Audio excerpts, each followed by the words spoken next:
Hello friends, this is Durga again from multiuser, a one-stop shop for all the technologies.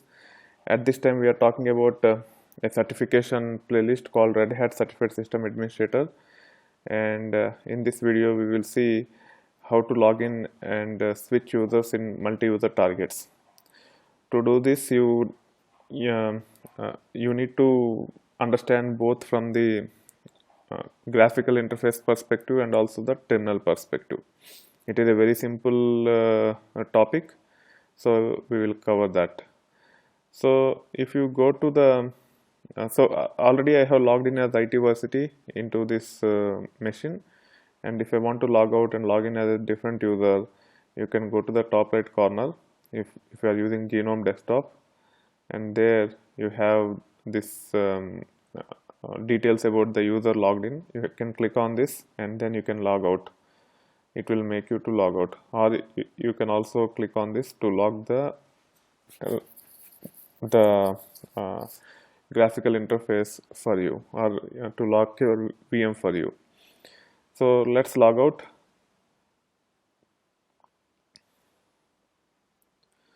Okay, once you log out, it will list all the users that you are using to log into this machine. At this time I have only one user, ITversity, and one super user, which is root. There are no other users, so it is listing only one.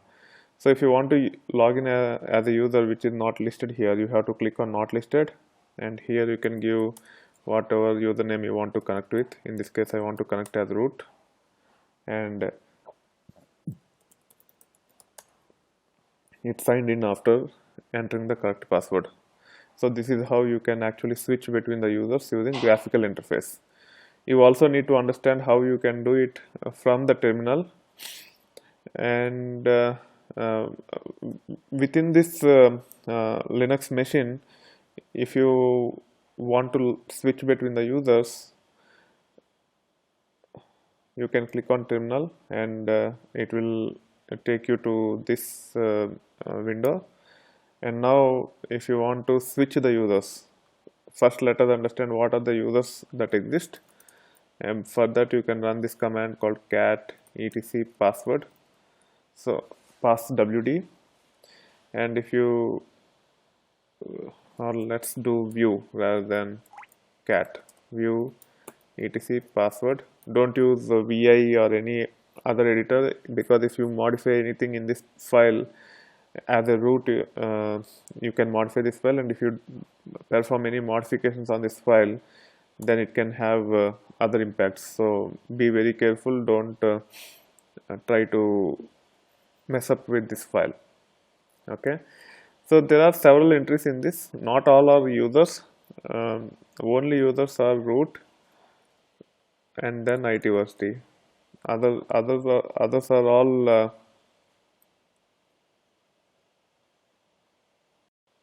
so all these are users only, but most of them you cannot log in. They are only created to support the Linux internally. So the way you can determine whether a user can be used to log in or not is by looking at the last entry. So each line is delimited by semicolon, and the first one is login name or user name, and then I'm not sure what this X is, and then user ID, group ID, etc. And finally, if it says has been no login, then you will not be able to log into that user. But other users such as ITversity, where you have bin bash as the last entry after last last colon, that means that user is eligible for logging in or using for login. Other users, most of them are no login in this file, and hence only the users that don't have no login will be able to log in. And there are some users where there is no login, like sync here has no login at the last. I'm not sure whether you will be able to log in or not. We can easily run this command cat etc password grep -v no login, and hit enter. Let me change the properties.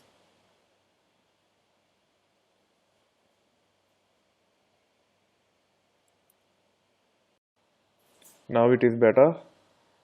You can see only these users does not have no login, but still I am not sure whether I will be able to log into users such as halt and all.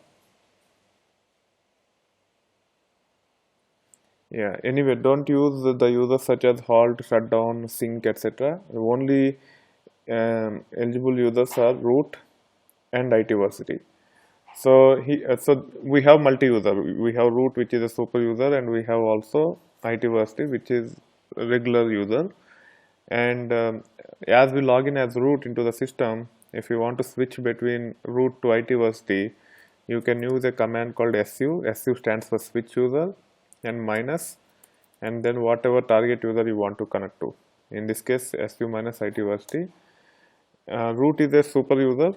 Hence, when you give su minus IT varsity, it will not prompt for the password. But non-super users or non-sudoers, there is a concept called sudoers also, where you have to update a file called sudoers. If there is no sudo, if the user is not sudoer, and if you are not super users such as root, then when you run this su command to log in to any user, whether it is root or anything, if the password is enabled, it will prompt for the password, and then you have to enter the password.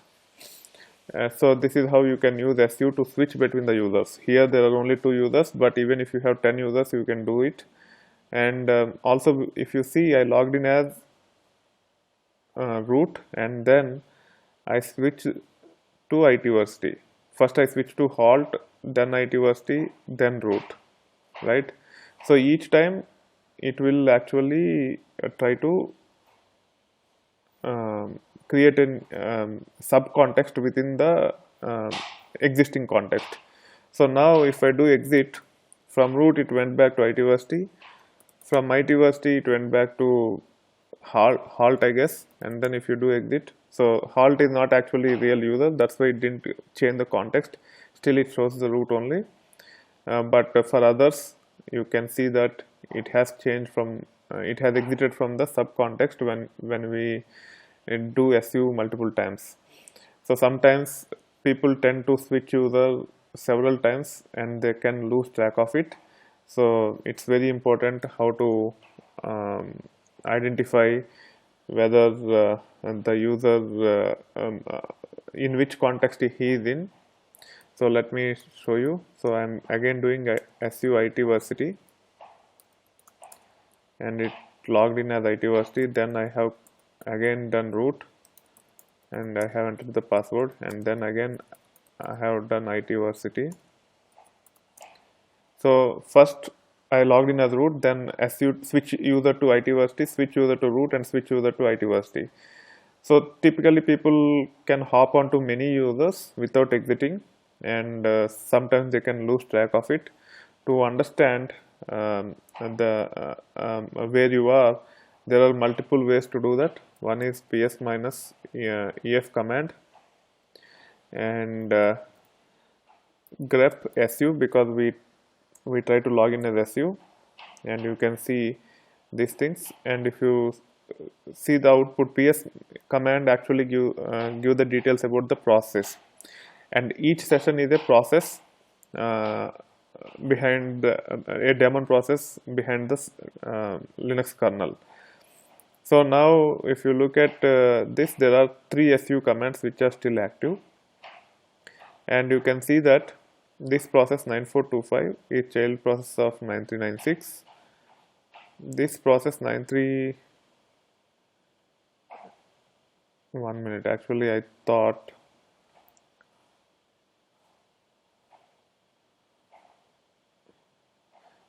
the parent process will be okay. I'm not sure. Okay, ps minus fu 9426. I thought you can see the details like this, but it's very tough to relate. Typically, you can the parent ID will be the parent su command session, but in this case, it is not it is not working like that. Yeah, so this is how you can actually see.